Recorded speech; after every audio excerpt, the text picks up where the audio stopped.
1946. This is Tim Sharp coming off a red-hot pace he set in Game 1.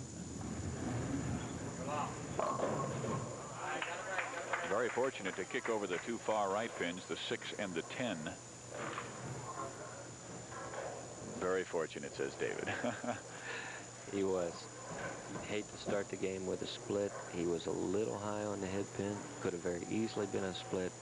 However, we are going to have a match. Let me set this up for you, Steve. Earl Weatherford, yesterday, his high game on this pair, 235. Tim Sharp, 237. Both bowlers know the pair, and for Tim to open and then chop the spare like that really gives the emotional advantage to Earl Weatherford. Earl Weatherford is known to fiddle around with and let him take the advantage. 4 300 games in his terrific career. And he will start leaving that 6. Also goes heavy. Both players, in contrast to the first game where both players went light for the first couple of frames, both times these boys went right through the nose. Take a look at it here. He gets the ball in. He's trying to play 15. That ball hits 16, goes right straight through the heart, as we can see there from our in the pit crew. Oh my. Just making the 6. We may come back to that, David, and say that could be the reason he is a winner, or that could very well be the turning point. In this kind of match play competition, Steve, we've seen it so many times. It's not how big the game is, it's whether you win or lose. Earl Weatherford finished yesterday with a strong 3 games. 227, 235, 227 for 689. He knows what he's doing. Going high again. And it looked like he was trying to flatten out his ball as well. Just watching our first 2 bowlers, Jim Vetter and Tim Sharp from Game 1. We can watch it here roll down the lanes, and you can tell that this ball's going to be high. He's not trusting it quite as much as he should. Right there, straight through the heart, leaving the 3, 6, 10. And the 1 really gives you no help at all. No, not at all there. Look out. He's able to pick it up, just hitting the left side of that lead pin and pushing the 3 into the 6 and the 10 and getting it aside to pick up his 2nd consecutive spare. Now, Tim Sharp must do it. Not the textbook way of making that spare at all, Steve. Now, he may learn something. He actually wound up right in where the pocket would be by trying to shoot the spare, so I wouldn't be surprised to see him play that on his first ball next time. Tough shot. Tim Sharp threw a great ball there. Solid 4-7. We call it the quick 8. Tim didn't finish too bad yesterday either, Steve. His last 3 games to make the telecast, 215, 239, 247. So he is on a hot streak. He opened with a 225 this morning. Look out. Oh my goodness. 4 kicks around that 7, goes into the alley and sweeps down. And Tim Sharp has 2 spares to open this Game 2. Take a look at it here, Steve. You can see the ball is never going to quite get there. Now, it should go into a roll right here, but it skates out. Skates out. Does not get enough of the 4 pin. It cuts in front of the 7. Just missing it by less than a half an inch as it goes around. Better shot. Much better shot. Yes, indeed. Our first strike of game number 2. Tim Sharp. He has shot a 300 game, an 802 series in his career, and it was this year at Waltz Lanes, and a 299 at Glenn Schmidt's. Weatherford with the advantage. 19 pins. He's growling at him, Steve. Looked like he's growling at him, huh? You know, he's much more aggressive that time than he was when he started this. I'm glad you picked that up, and a lot of people at home can pick that up, I'm sure, if you just watch the intensity level and the speed by the players. Now, his first 2 opening shots, you picked it up, Steve. It was lackadaisical, lazy, did not get through the ball. Now there, he just gritted his teeth, reached back for a little extra, and threw a great shot. Let's see how he handles his left lane.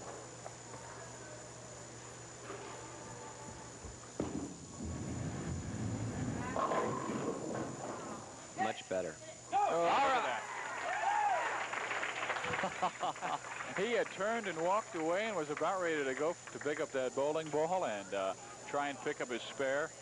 This is great. Let's pick it up on the replay here. Low angle from our roving cameraman, doing a great job today.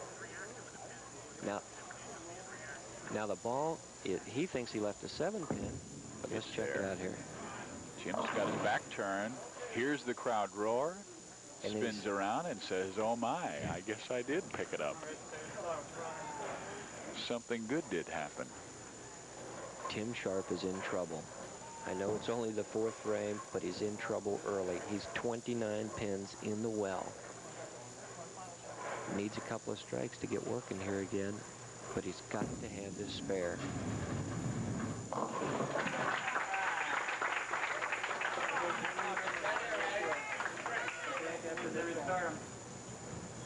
Well, Steve, we have one more chance left at that $10,000. Next game, whoever wins this match will be going against the big gun, D. Hall. 8 300 games in his career. 1 299. If anybody can do it, D. Hall can.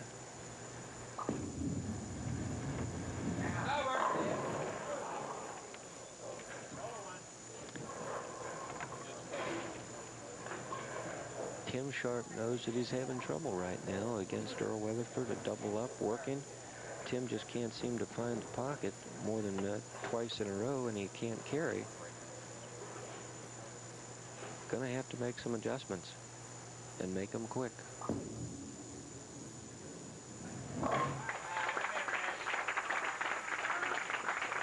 Tim Sharp trying to come back.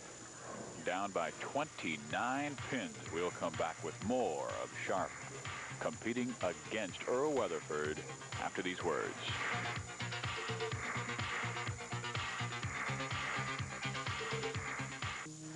Laundry's done. Let's go for coffee. Oh, we always do that. Hey, let's go bowling. Why don't we do something different today? As long as it's not fattening.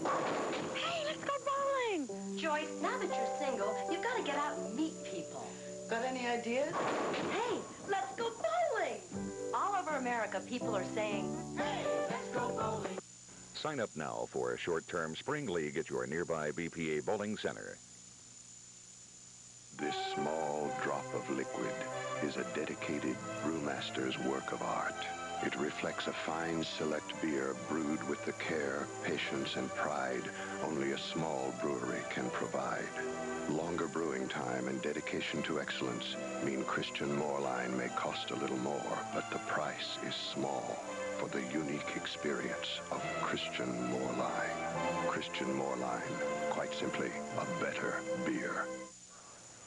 Earl Weatherford with 2 consecutive strikes. If he hits a third here, he will have a 39-pin advantage over his competitor, Tim Sharp.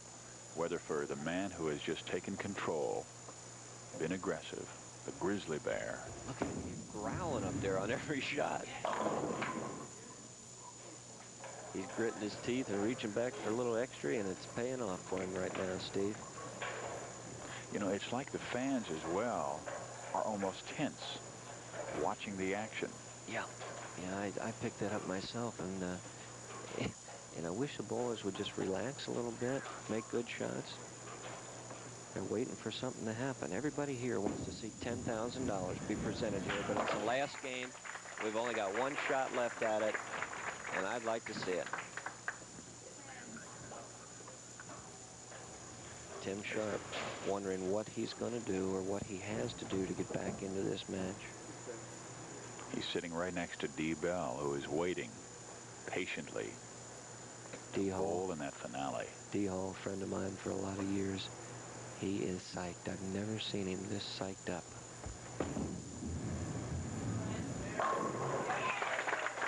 Weatherford putting the hammer down right now.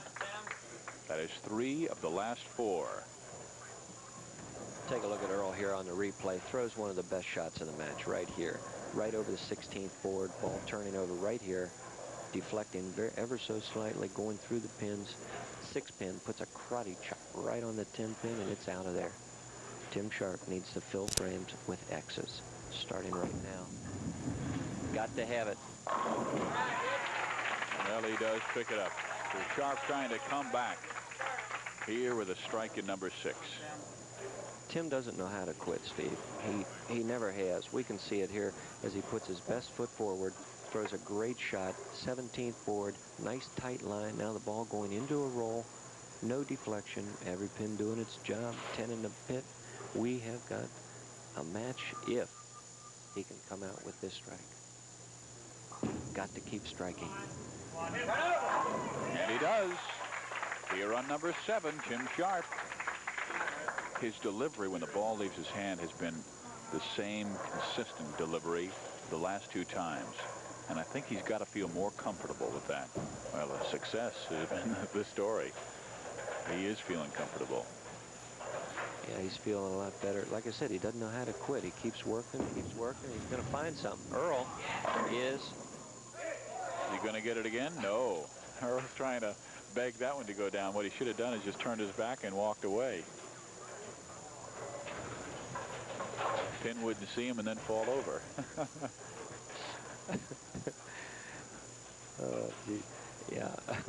Earl received a couple of good breaks earlier. That one was close enough to go, but did not. Shooting cross lane for the 4-pin. He answers. Dave, I'd like to say that the official winners of the recent Bowl Down Cancer Tournament, Cliff Hicks won the men's division for $500 with a 728 series with handicap, and Pat Sanders and Kathy Wolfer were the women's division with a 703 series with handicap for $375 each. There you see Earl Weatherford's lead over Tim Sharp here in Game 2, the winner to meet D. Hall. Growling at him again. 19 pins. Just gave a few of the 19 back. 6 count. Tough way to come off. You lose a lot of pins. Plus, he's left himself with a tough spare. We can take a look at it here on the low profile camera. He just strictly gets his ball too far to the right. Never has a chance to hook back. Just flat out missing the head pin altogether, leaving the 1, 2, 4, 8. Look out. Oh, wow. Got it off the wall, Steve. Again, not textbook, but effective. Friday the 13th didn't affect Earl Weatherford at all. He has had a bit of luck here in the second game. Okay, now watch the 4-pin and the one in the back, the 8-pin. Come off the wall. Right there. Take it out. Yes, sir. He is indeed a satisfied gentleman. The way he's bowling right now, putting the pressure to Tim Sharp. Tim Sharp is answering the call, Steve. We've got a match. 5 pins, the deficit right now. Earl Weatherford is in the lead with 5 pins, but this man is coming after him, and he's coming after him real tough right now. Direct, straight, super ball, rolling, pitching, twirling, pins just flopping all over the place like a bushel basket of dead fish rolled out there, Steve. Well, look at the look on Tim Sharp's face. He's taking a little bit of the bear away from Earl Weatherford. He's intense. I like it. Both of these bowlers want it. Don't go away. Don't go away. We've got a match here. Dave, on the first 3 frames, he was changing his delivery each time, and the last 6, that approach like right here, has been just the same each time. And the release, powerful, perfect pocket hit, going to the wall, coming on, taking the 7-pin out. He knows he's in this match. Look at it. He will not drop the 10. I thought he was going to come back with another one like that. Now, Tim Sharp knows that the pressure's right back on Earl. He likes has a 5-pin advantage. Look at him looking up at the score sheet there, trying to figure out how much he is ahead. 9th frame, important frame. He struck, really put the pressure on Earl. Earl at this point has to strike out in the 10th to put anything on Tim. We can see it there on the score sheet. If Earl takes it to the wall, he's got a 211. That would force Tim Sharp to mark.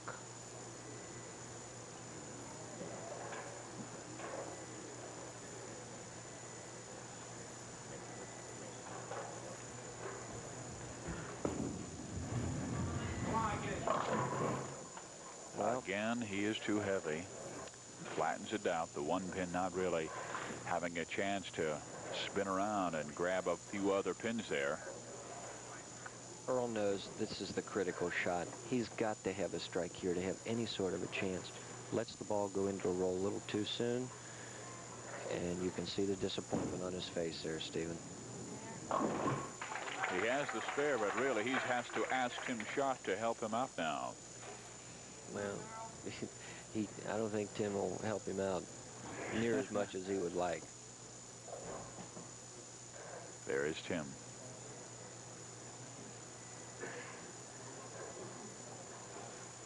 He has just been brilliant sitting next to Hudepohl, the man he would challenge. If he can stop this man, Earl Weatherford. It is Sharp. It is Sharp's game to win for himself. Earl Weatherford can only watch now. Tim Sharp, with any sort of a mark, goes on to the final round to compete against D. Hall, the man this weekend here at Loveland Lanes, for $1,800 and maybe a $10,000 kicker.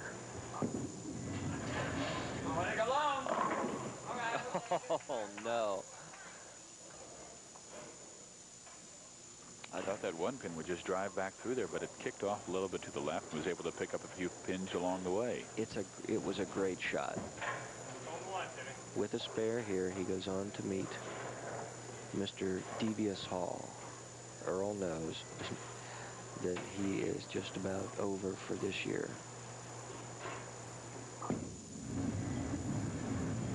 That's it. Sharp has it right on.